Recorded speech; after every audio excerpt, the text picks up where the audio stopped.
मैं सुजीत जायसवाल, आपका study with Sujit sir channel में स्वागत है। दोस्तों, पिछले 2 लेक्चर में मैंने आपसे सिलेबस के बारे में बात की थी। आज मैं उसी सिलेबस के क्रम में आज आपका सिलेबस का ये तीसरा लेक्चर है और इसके बाद मैं सिलेबस आपका शुरू करूंगा, अर्थात लाइफ साइंस से पढ़ाना शुरू करूंगा। तो केमिस्ट्री में मैं बात कर रहा था। केमिस्ट्री में मैंने न्यूक्लियर टेक्नोलॉजी की जो चीजें हैं वो डिस्कस करी मैंने। आज थोड़े से छोटे छोटे टॉपिक और हैं जो कि केमिस्ट्री में अक्सर एग्जाम में पूछता है, जैसे प्लास्टिक के बारे में। थर्मोसेटिक प्लास्टिक क्या है, थर्मोप्लास्टिक क्या है, एक्सप्लोजिव क्या है, ड्रग्स क्या है, ड्रग्स से संबंधित क्वेश्चन आता है, वो प्रेरक से संबंधित क्वेश्चन पूछता है। तो ये सब केमिस्ट्री में पूछता है। जनरली है कि केमिस्ट्री में बहुत ज्यादा क्वेश्चन नहीं आता है, सोल्यूशन है, थोड़ा सा विलयन के बारे में क्वेश्चन पूछता है। अब इसके बाद जो मेन टॉपिक आपका आता है साइंस टेक में वो है टेक्नोलॉजी। तो आज मैं टेक्नोलॉजी के बारे में आपसे बात करूंगा। आप देखिए, टेक्नोलॉजी में एक ब्रॉड सिलेबस है, इसका ब्रॉड चीजें हैं, काफी चीजें आती हैं इसमें सिलेबस में। अब देखिए, टेक्नोलॉजी में एक तो आपका रॉकेट टेक्नोलॉजी है। टेक्नोलॉजी से संबंधित मैंने वीडियो डाले हुए हैं, लगभग 12 वीडियो पड़े हुए हैं, 12-13 वीडियो मैंने डाले हैं रॉकेट टेक्नोलॉजी पे। हमें उम्मीद है कि आप लोगों ने देखा होगा। तो रॉकेट टेक्नोलॉजी में भी मैं डिस्कस करूंगा, जो करंट के मैटर है रॉकेट टेक्नोलॉजी में, उसके बारे में भी मैं बात करूंगा। बाकी रॉकेट क्या है, मिसाइल क्या है, उसमें डिफरेंस क्या है, और जो कई सारे प्रोग्राम भारत ने शुरू किए, मिशन शुरू किए, उसके बारे में मैंने बात किया है। लेकिन उसमें कुछ करंट की चीजें मैं टेक्नोलॉजी में आपसे डिस्कस करूंगा। तो एक तो रॉकेट टेक्नोलॉजी स्पेस टेक्नोलॉजी में आता है। तो सबसे पहली टेक्नोलॉजी आपकी स्पेस टेक्नोलॉजी होती है, जिसमें डिटेल में मैं आपसे सारे पहलुओं पर उसकी चर्चा करूंगा। क्योंकि टेक्नोलॉजी का पोर्शन प्री में तो क्वेश्चन कुछ आते ही हैं, लेकिन मेन के लिए बहुत ही इंपॉर्टेंट है, खासकर आपका टेक्नोलॉजी का पोर्शन, करंट का मैटर, इसमें से क्वेश्चन ज्यादा पूछता है करंट के विषय में। अब रॉकेट टेक्नोलॉजी के बाद अगर आप देखें कि बहुत इंपॉर्टेंट टॉपिक आता है स्पेस टेक्नोलॉजी में, आप जो है उसके बाद आप देखें तो बायो टेक्नोलॉजी। अब देखिए, बायो टेक्नोलॉजी में green bio technology, blue bio technology, red bio technology क्या है, इस संदर्भ में क्या काम हो रहा। सबसे इंपॉर्टेंट ग्रीन बायो टेक्नोलॉजी है, क्योंकि ग्रीन बायो टेक्नोलॉजी का सीधा संबंध इन्वायरमेंट से होता है, पोल्यूशन से होता है। तो इस तरह से जो ग्रीन बायो टेक्नोलॉजी वो इंपॉर्टेंट है। उसके साथ रेड टेक्नोलॉजी में आपके मेडिकल साइंस से रिलेटेड जो नई इंफॉर्मेशन है या नई तकनीक का जो विकास हुआ है, उसके विषय में हम आपसे बात करेंगे। और साथ में आपका जैसे क्लोनिंग है, ह्यूमन की क्लोनिंग, एनिमल क्लोनिंग। ह्यूमन की क्लोनिंग तो पूर्णतः बंद कर दी गई है, इसे अवैध करार दिया गया है। लेकिन एनिमल की क्लोनिंग से संबंधित, डीएनए फिंगरप्रिंटिंग से संबंधित यहाँ पे चर्चा करूंगा। जीन थेरेपी क्या है?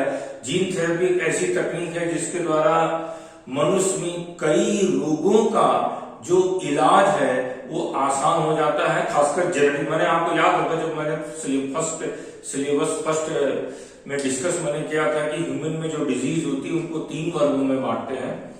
एक तो आपकी जो है जेनेटिक डिजीज है, फिजियोलॉजिकल डिजीज है, और आपकी जो है पैथोजेनिक डिजीज है। तो जो खासकर जेनेटिक डिजीज है, जो जीन में गड़बड़ी से या क्रोमोसोम की संख्या कम ज्यादा से होने वाले रोग होते हैं, उन रोगों के इलाज के लिए ये आपका जीन थेरेपी तकनीक का दोस्तों इस्तेमाल किया जाता है। और जीन थेरेपी जो तकनीक है, जीन थेरेपी वो तकनीक है जिसके डॉक्टर FW एंडरसन ने सबसे पहले इस तकनीक की शुरुआत की थी। और इस तकनीक की सहायता से उन्होंने कई सारे आनुवांशिकी रोगों को इन्होंने ठीक किया था। सबसे पहला जो रोग नाम आता है, सबसे पहला रोग जो है सिप्स है, सीवर कंबाइंड इम्यूनोडिफिशियंसी सिंड्रोम। ये रोग देखिए लगभग एड्स से मिलता जुलता है। Acquired immune deficiency syndrome, acquired immune deficiency syndrome यानी व्यक्ति का वायरस के कारण शरीर की प्रतिरोधक क्षमता का समाप्त हो जाना, क्योंकि आप में जो प्रतिरोधक प्रणाली होती है वो दो प्रकार की होती है कि इननेट होती है जो आपको जन्म से मिलती है, एक्वायर्ड माने जो आप अर्जित करते हैं। लेकिन जो ये है सीवर कंबाइंड इम्यूनोडिफिशिएंसी, देखिए इम्यूनोडिफिशिएंसी सिंड्रोम यहाँ भी है, इम्यूनोडिफिशिएंसी सिंड्रोम यहाँ पर क्या होता है कि जन्म से आपकी प्रतिरोधक प्रणाली विकसित नहीं होती, क्योंकि वो जीन जो कि प्रतिरोधक प्रणाली के लिए रिस्पॉन्सिबल है वो त्रुटि वाला होता है, डिफेक्टिव होता है, इसलिए विकसित नहीं होती। तो इसके बारे में हम आपसे यहाँ पर चर्चा करेंगे। बाकी इस टेक्नोलॉजी में अगर आप देखें तो कई सारी चीजें और हैं, जो मैं 3 पायलट बेबी आया उससे संबंधित बात होगी, और हार्ट से संबंधित जो नई तकनीक डेवलप हुई है CPR क्या है उसके बारे में आपसे हम बात करेंगे। तो ये बायोटेक्नोलॉजी का जो विषय है ये काफी लंबा है, खासकर इसमें सबसे बड़ा उपयोग जैसे GM crop, genetically modified crop, जो कि आपकी BT कॉटन बनी, BT कॉटन से लेकर के कई सारी और क्रॉप बनी, तो उन सब क्रॉप के बारे में डिस्कशन, फिर वो क्रॉप सक्सेस क्यों नहीं हुई, क्यों फेल हो गई, तो ये इसके बारे में हम आपसे GM क्रॉप क्या है इसके बारे में पूरा डिटेल में आपसे डिस्कशन करेंगे। ये बायोटेक्नोलॉजी में खासकर इसमें देखिए, इसमें सबसे ज्यादा आपको जो ध्यान रखना है, एक तो एग्रीकल्चर में, दूसरा मेडिकल साइंस में उसकी क्या उपयोगिता है, ये बहुत ही महत्वपूर्ण है। बायोटेक्नोलॉजी में जो नई नई तकनीक विकसित होती है कई सारे रोगों के इलाज के लिए जो है, उस तकनीक के बारे में आपसे मैं यहाँ पर बात करूंगा। आप देखिए बायोटेक्नोलॉजी का ही एक भाग होता है जिसे आप जेनेटिक इंजीनियरिंग कहते हैं। अगर आप कहें कि सर जेनेटिक इंजीनियरिंग क्या होता है, देखिए अगर हम आपसे कहें कि व्हाट इज इंजीनियरिंग, इंजीनियरिंग किसे कहते हैं, इंजीनियरिंग का अगर हम सीधे समान भाषा में इसकी परिभाषा को देखें तो ये परिभाषा जो नजर आती है कि इंजीनियरिंग की परिभाषा के पदार्थ में तोड़ जोड़ करके मानव के लिए उपयोगी डिवाइसेस का निर्माण करना, पदार्थ में तोड़ जोड़ करके, मेटल में तोड़ जोड़ करके, पदार्थ में तोड़ जोड़ करके मानव के लिए उपयोगी डिवाइसेस यानी यंत्र का, संयंत्र का निर्माण करना, ये इंजीनियरिंग हो गया। अब अगर हम जेनेटिक इंजीनियरिंग की बात करें कि जेनेटिक इंजीनियरिंग है क्या, साधारण लफ्जों में, साधारण भाषा में कहें तो जेनेटिक इंजीनियरिंग का मतलब है आनुवांशिकी पदार्थ। आनुवांशिकी पदार्थ का मतलब DNA और RNA में तोड़ जोड़ करके मानव के लिए उपयोगी जंतु पादप का निर्माण करना, अथवा मानव में आनुवांशिकी रोगों से मानव को मुक्ति दिलाना, ये हो गया जेनेटिक इंजीनियरिंग का अर्थ। अब देखिए आप साधारण इंजीनियरिंग करते हैं तो उसके लिए टूल चाहिए। अगर हम आपसे कहें कि साधारण इंजीनियरिंग के लिए प्रमुख टूल क्या है, तो बेसिक 2 टूल होंगे, तोड़ने का, एक जोड़ने का। अगर इंजीनियरिंग की शुरुआत करें तो बढ़ई से शुरुआत होती, काटना, बढ़ई क्या करता है, लकड़ी काटता है फिर उसको जोड़ता है। तो साधारण इंजीनियरिंग में तोड़ने और जोड़ने की शुरुआत, यानी तोड़ने और जोड़ने के 2 प्रमुख टूल होते हैं। उसी प्रकार से जेनेटिक इंजीनियरिंग में DNA को काटना और DNA को जोड़ना, इससे संबंधित जो क्रिस्पर टेक्नोलॉजी आई, क्रिस्पर कॉज टेक्नोलॉजी आपने सुना होगा नाम, क्वेश्चन भी आया, तो क्रिस्पर कॉज टेक्नोलॉजी के द्वारा कैसे DNA तोड़ते हैं और कैसे जोड़ते हैं, ये सारी चीजें मैं आपसे इसमें चर्चा करूंगा जेनेटिक इंजीनियरिंग में।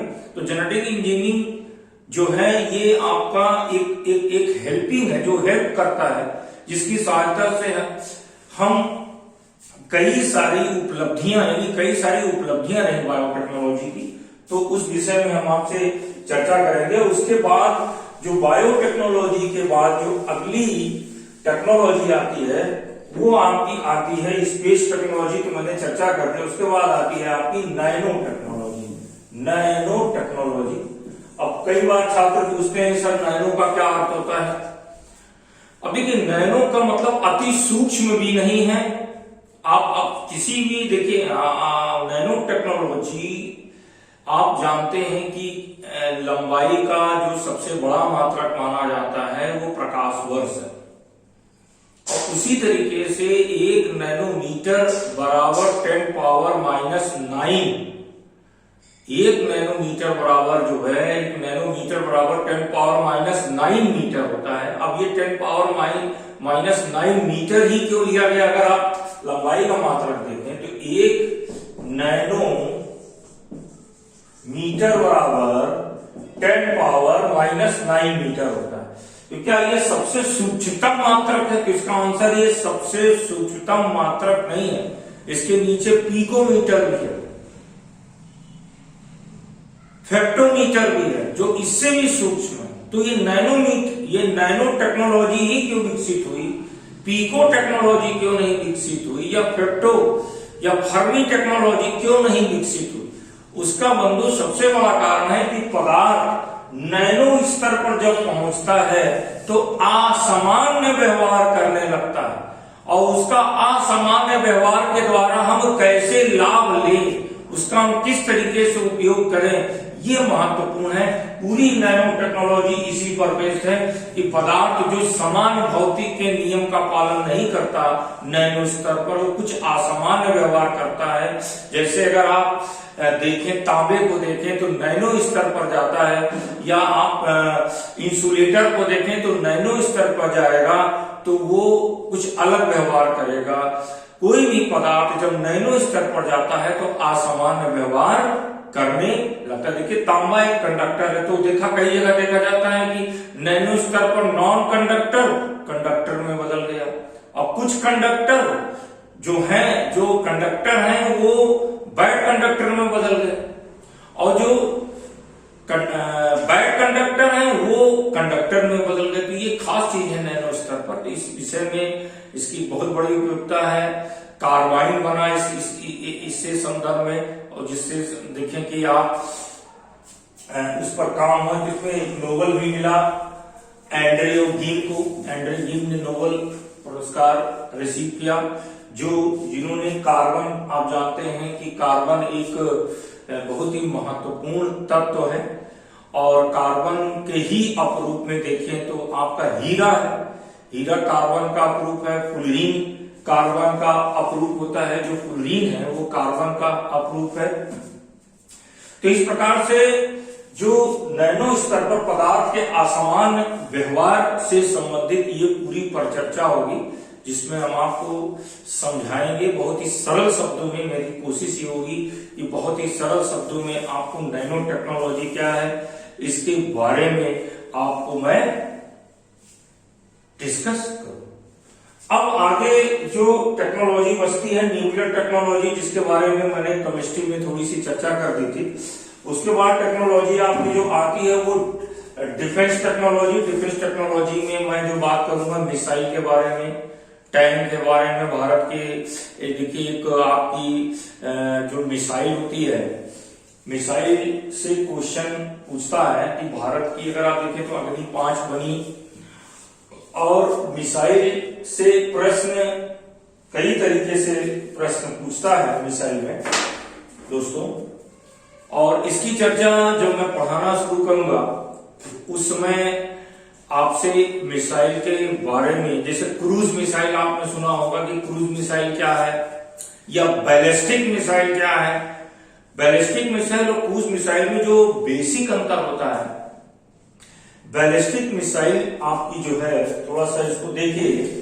बैलिस्टिक मिसाइल जो है, जैसे अगर आपने मिसाइल दागा तो वो जी के आधार पर, यानी इस तरह से परवलयाकार पथ बनाता हुआ ड्रॉप होगा, गिरेगा। ये परवलयाकार पथ बनाता हुआ गिरेगा, और इस मिसाइल को आसानी से राडार के द्वारा डिटेक्ट किया जा सकता है, नष्ट किया जा सकता है। जबकि जो क्रूज मिसाइल होता है वो पृथ्वी की सतह के पैरेलल मूव करेगा और जिग जैग जाएगा, वो अपने टारगेट को सीधा भेजेगा, लेकिन वो पैरेलल ऐसे चलता है, पृथ्वी की सतह के बिल्कुल पैरेलल चलेगा, और उस पर अगर जीपीएस प्रणाली है तो वो अपने टारगेट को मैच करा के उसको ध्वस्त करता है। तो क्रूज मिसाइल एक बहुत ही उन्नत टेक्नोलॉजी है बैलिस्टिक टेक्नोलॉजी की तुलना में। भारत में ऐसा नहीं है। भारत में आपने सुना होगा कि ब्रह्मोस है, ब्रह्मोस 1 है, ब्रह्मोस 2 है, तो कई सारी मिसाइल भारत में भी क्रूज मिसाइल है। तो क्रूज मिसाइल एक उन्नत टेक्नोलॉजी है। क्रूज मिसाइल क्या है, बैलिस्टिक मिसाइल क्या है, और मिसाइल की मारक क्षमता कहाँ है, रेंज क्या है, इससे संबंधित प्रश्न आता है। इसके बारे में आपसे डिस्कशन मैं करूंगा। उसके बाद दोस्तों आता है रोबोटिक्स और आर्टिफिशियल इंटेलिजेंस।